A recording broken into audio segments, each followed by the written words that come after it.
Hello everyone, welcome to my channel. তোমরা যারা এবার ইউজিসি নেট দেবে তাদের জন্য ভিডিওটি খুবই গুরুত্বপূর্ণ। তো আমরা জানি কি আর বেশি দিন নেই, জুন মাসের 22 তারিখ থেকে এক্সাম চালু হবে। তো এই সময়ে পেপার ওয়ানে আমরা জানি 10টা ইউনিট, অনেক বড় সিলেবাস।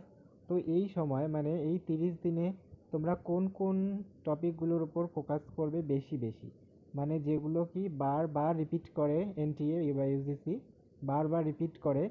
তো ওই বিষয়গুলি বা ওই টপিকগুলি আমি এখানে দেখিয়ে দেবো। So this is about me. চলুন ভিডিওটি শুরু করা যাক। খুব কম বিষয়ে পড়ে আমরা কিভাবে বেশি স্কোর করতে পারবো, ভালো স্কোর করতে পারবো একটা, সেই নিয়ে এখানে আলোচনা করা হবে। তো প্রথমত দেখো টিচিং অ্যাপটিটিউড। এই টিচিং অ্যাপটিটিউডের আমাদের প্রথমে লার্নার ক্যারেক্টারিস্টিক পড়তে হবে, তারপর লেভেল অফ টিচিং পড়তে হবে, আর এখন যে টিচিং টুলসগুলো বা কিছু অ্যাপসের নাম কাহুট, অনেক কিছু আছে না, গেম বেস প্ল্যাটফর্ম বা অ্যাপস, সে সম্পর্কে। আর রিসার্চ অ্যাপটিটিউড, রিসার্চে যেমন টাইপস খুব ইম্পর্টেন্ট, রিসার্চের টাইপস খুব ইম্পর্টেন্ট। তারপর স্টেপস, রিসার্চ থিসিস রাইটিং, আর একটা যেটা নিউমেরিক্যাল কোশ্চেন আসে, স্ট্যান্ডার্ড ডিভিয়েশন, হাইপোথেসিস টেস্টিং, এসব।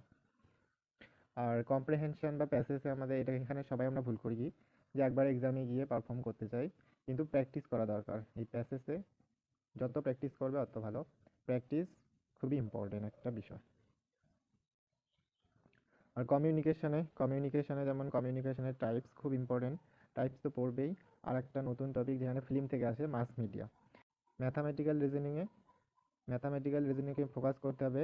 প্রথমে নাম্বার সিরিজ, লেটার সিরিজ, এখান থেকে কোশ্চেন আসবেই। তারপরে percentage, discounting, time and distance. R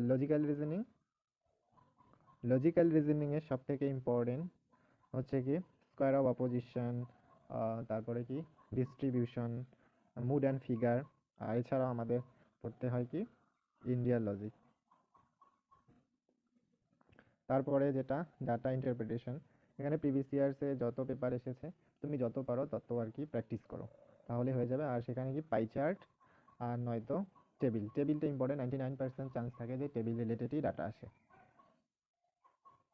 ICT থেকে আমরা কি পড়বো, আইসিটি থেকে যেমন বিভিন্ন অ্যাব্রিভিয়েশন, ফুল ফর্মগুলো, যেমন গুগলের ফুল ফর্ম কি, তারপর হচ্ছে এসএমএস, এটিএম, এটসেট্রা।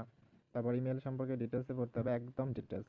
তারপর হচ্ছে ইন্টারনেট সম্পর্কে, এখানে আমরা কম্পিউটারের মেমোরি, অনেক কিছুই দেখতে হবে এখানে। ওকে। তারপর পিপল অ্যান্ড এনভায়রনমেন্ট, এখানে যেমন pollutant, air, noise, water, etcetera. তারপরে এমডিজি, এসডিজি। আর একটা হচ্ছে কি কি প্রোটোকল, বিভিন্ন প্রোটোকলগুলি এখানে পড়তে হয়। লাস্ট ইউনিট হচ্ছে কি হায়ার এডুকেশন। হায়ার এডুকেশনে আমাদের পড়তে হয় প্রথমত ভ্যালু এডুকেশন, তারপরে হচ্ছে অ্যানসিয়েন্ট টাইমে বিভিন্ন স্কলারের নাম, তাদের বইয়ের নাম, আর হচ্ছে এনইপি 2020। আর এছাড়াও এখানে বিভিন্ন কমিটি এবং কমিশন সম্পর্কেও আমাদের পড়তে হয়। ধন্যবাদ।